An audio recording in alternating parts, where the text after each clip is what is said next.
是不是自由了？我是不是自由了？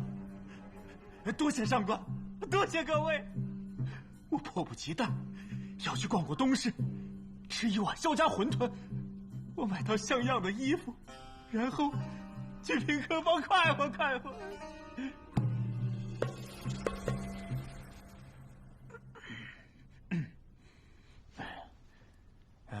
去平康坊，我也只听歌姬弹琵琶。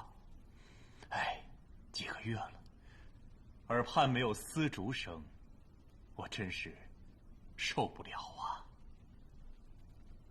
你真的没有写过血书？没有啊。要不然你们再看看，有手指头多疼啊！我可下不去嘴。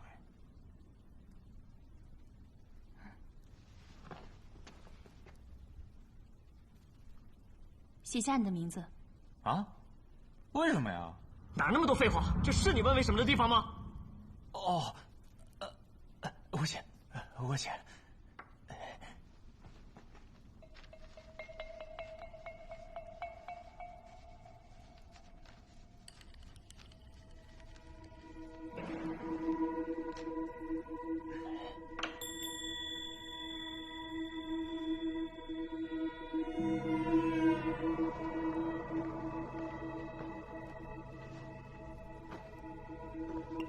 那3个女子为何要囚禁你？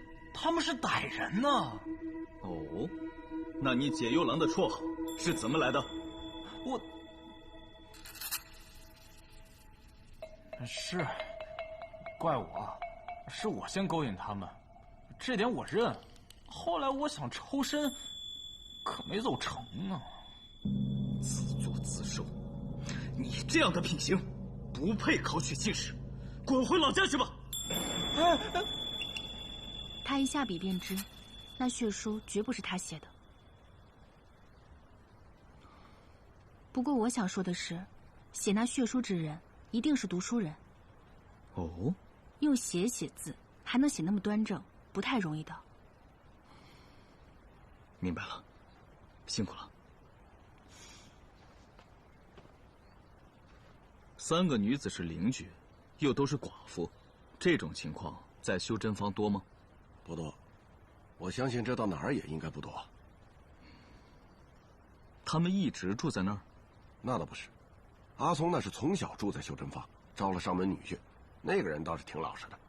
再后来呢，就不知道是得了什么病死了。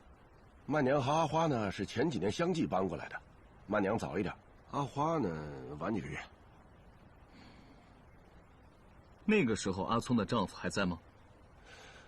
哎呀，这我可要好好想一想了。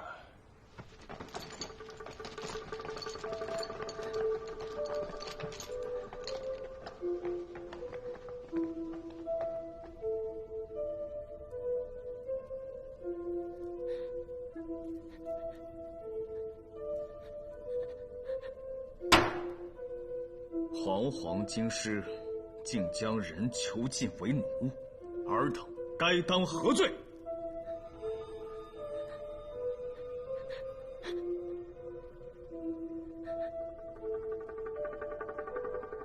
薛旗长，他们不答话呀。刑罚伺候！刑罚伺候！我是主谋，地下密室是我家的，囚禁谢柔的主意也是我出的，与他们2人无关。让曼娘和阿花搬来做你的邻居，也是你的主意吧？你丈夫是怎么死的？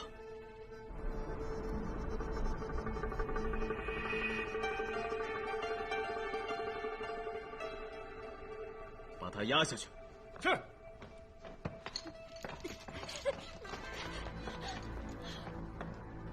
曼娘，你武艺不错，手上有几条人命啊？也压下去。是。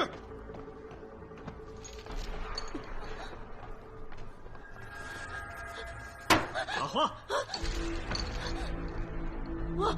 我是从犯，我是做过刺客，可一直都是协助，我自己没杀过人的。我若没有掌握证据，能让你单独留下来吗？阿聪的丈夫是你杀的吧？不是我杀的，是曼娘。曼娘是我和阿聪的上线，怪我不谨慎，让阿聪的丈夫知道了以前的事。曼娘招呼都没打一声就下了手，血溅了我一身，吓死人了。以前的什么事啊？也没什么事啊。不招。老罗、老贾、老刘，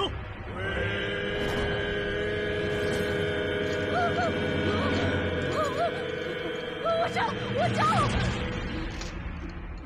曼娘是血滴的刺客，我和阿聪是他的下线。你怎么发现破绽？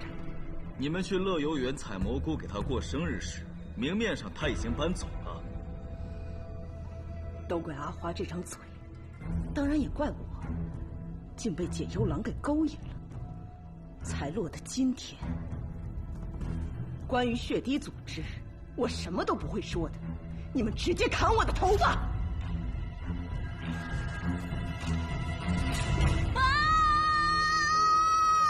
哎呀，樱桃，你是女侠，救苏明的时候，你连死都不怕，还怕我老费这区区银针？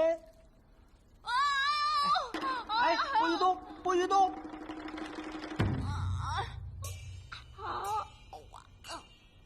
好了，虽说已经起针了，但是你还是多趴会儿啊。哎呀，放心吧，有我老费在，保管无虞。哎呀，樱桃拼尽全力才护我周全，那一男一女2个刺客武功了得呀。可是我思来想去，我想不明白，我苏明没有仇家呀，这是什么人要杀我？哎，怎么都跟刺客干上了？那3名女子虽武艺平常，但已确定是血滴的刺客。武艺平常，那顶多算个鞭子。何为鞭子？所谓鞭子嘛，就是血滴中的刺客，也不算刺客，他们可以自行发展下线，但只有1对1的上限。若是他们和上线失去联络，那么就成了弃子，永远也找不到组织了。这血滴中的核心刺客呀，要么是武功高强，要么是身怀绝技，还有就是下毒或是幻术的高手。总而言之，他们的共同特点就是个个傲慢无比。像烽火燎城、墨影幽燕这样级别的刺客，那自然有各种买卖慕名找到他们。可如果被刺杀的对象是普通的无名之辈，即便给他们再多的钱，他们也不会亲自动手。这样就有了鞭子替他们干点杂活，也有师傅把徒弟培养成鞭子的先例。我说老费啊，这你倒是了解得挺清楚啊。那当然，毕竟我给墨影老贼治过伤啊。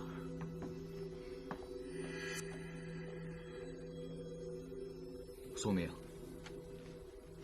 这个你要不再看看？你说是15天之前，可老费推断是在5日内。哦，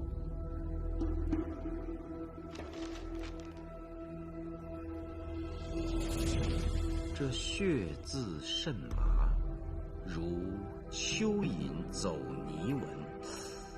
当时虽是乍一看的判断，现在看来无误啊。像这等完全干透了还发脆的，应至少是15日了吧？苏明，你跟狄公学的确实不错，有人犯案留下痕迹，定逃不过你的法眼。但若说起人血，那大概还是我老费见得多吧。我说不出5日，那是我闻出来的，你试试。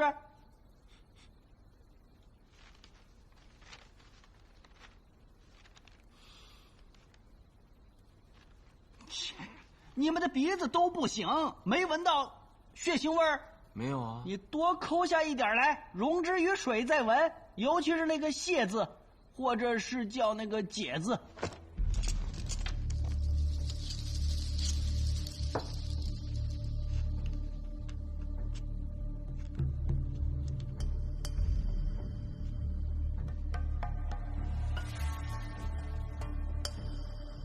你看前面“救命”二字，明显浅于后面的2字。这是因为刚写的时候写稀，所以需要不断的咬破指尖。你看，写到后面就咽如朱砂了。恩师孙思邈曾说：“人血离体3日泛腥，5日生腐。”你现在再闻闻水中之血。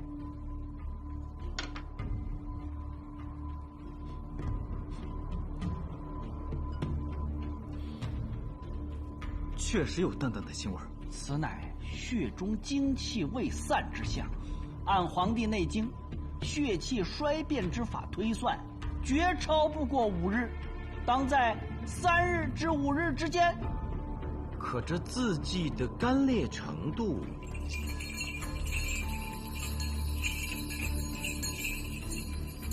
哦，我明白了。近日长安的雨师都在求雨，而雨是今日午后才下。那件袍子一直挂在生鲜里，袍子遭风吹日晒，加速了它的风干，才导致这只写了几日的血书看上去像是有半月之久。哎，这就对了。多谢费老神医纠正了我的误判。不至于，不至于，咱都是一家子人了，行此大礼，我还怕折寿呢。以后有什么不明白的地方啊，问我随时指点1、2啊。行了，都坐下吧。甭管15日还是5日，两边线索都断了。不是还抓了3个女刺客吗？也算大有收获。你们说巧不巧？今日我从公廨出来，碰到了英雄楼的侯掌柜，我便点了他们家几道最拿手的菜，应该一会儿也送到了。我们小酌几杯如何？哎，小酌好啊，小酌可以舒筋活血，正好能让我的药好得快一点。阮大雄出塞去了，侯掌柜独掌酒楼，事儿可不少呢。店里的伙计本来就不多，你还大老远的让人送菜过来，岂不是耽误了英雄楼的生意？听着倒像是卢参军入股了英雄楼的股钱。再说了，怎么会让他们家的伙计送？我是叫了跑腿去取。这些日子大家都很忙，卢凌风和薛环住公廨更是难得一聚，却来不及下厨烧菜，只能这样子了。我刚才已经叫薛环去把好酒了。哎呀，还是喜君懂我。我这个鎏金乌马衔碑文银壶已经空了。哎，喜君送我这个壶，我起的名儿好听吧？好是好，就是有点拗口。哎，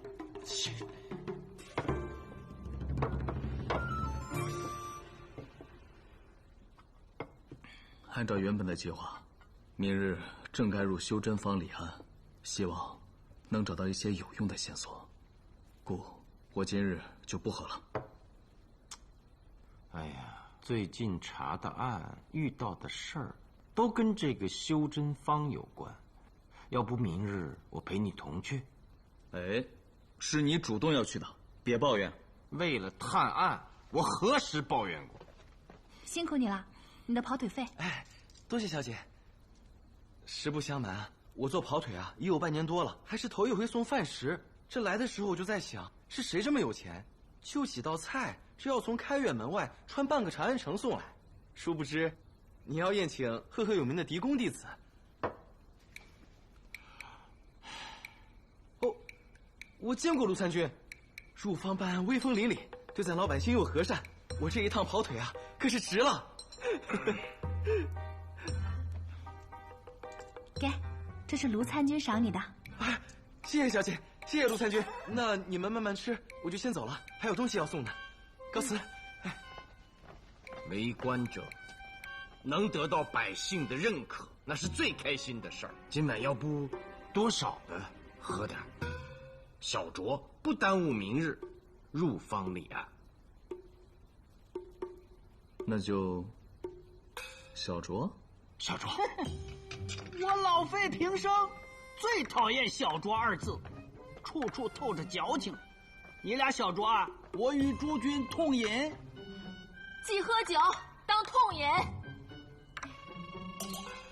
走吧。